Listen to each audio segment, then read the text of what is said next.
Bonjour à tous, j'espère que vous allez bien, j'espère que vous lisez bien.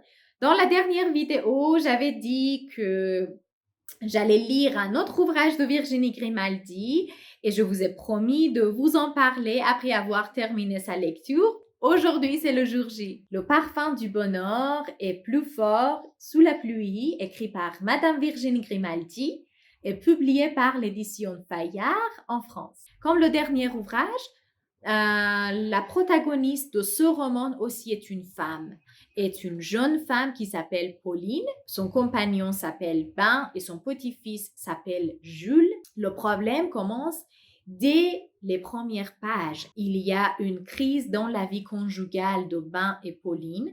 Ben a annoncé soudainement à Pauline que il allait la quitter et il ne voulait plus continuer cette vie. Et voilà, c'est fini.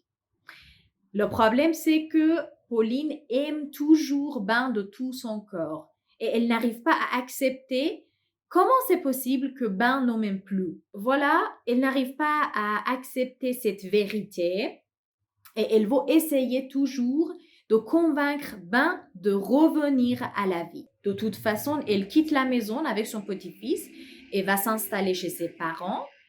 Mais cette séparation était vraiment comme une explosion chez Pauline, dont elle reste toujours brûlée. À cause de ces brûlures, elle a beaucoup de problèmes dans ses relations professionnelles au bureau ou ses relations familiales chez ses parents. Et c'est pourquoi on lui donne même un congé obligatoire parce qu'elle posait vraiment des problèmes au bureau. Et il faut dire entre parenthèses que à cause des expériences et de son adolescence, de son enfance, sa relation avec sa mère aussi est en quelque sorte conflictuelle. La situation maintenant est calme, mais comme un calme qui a caché l'orage de l'océan. Si vous êtes le lecteur, la lectrice de Grimaldi, vous êtes bien sûr habitué à ces chapitres alternés. Un chapitre sur deux dans ce roman sans la narration de Pauline, de sa vie actuelle, de ses expériences avec son petit-fils, ses parents, etc., et ses sentiments. Mais la moitié des chapitres, voilà, d'une manière alternée, sont consacrés au message que Pauline envoie chaque jour à Ben. En effet, Pauline, bien qu'elle soit installée chez ses parents, Pauline n'est pas encore arrivée à accepter que leur amour est fini. Elle croit que, ok, ben, je t'aime beaucoup et je suis sûre que tu m'aimes aussi beaucoup, mais tu as justement oublié. Ok, pas de problème.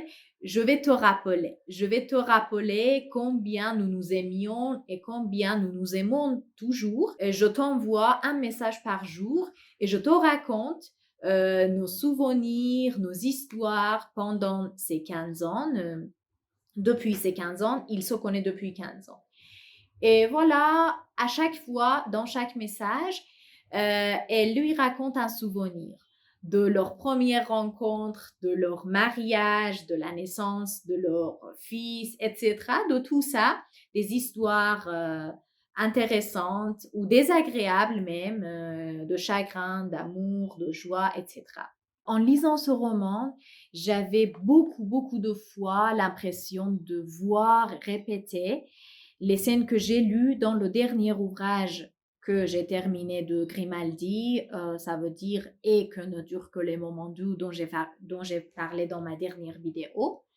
Par exemple, la scène d'arranger la chambre d'un petit bébé qui va bientôt revenir ou la scène de vider la chambre d'une vieille femme qui vient de décéder, enfin de deux manières différentes, mais bien sûr, c'était comme une répétition, c'était comme une nostalgie pour moi. Et ce qui m'a vachement touchée dans ces ouvrages, surtout dans celui-ci, était le sentiment de ne pas être aimé par sa mère.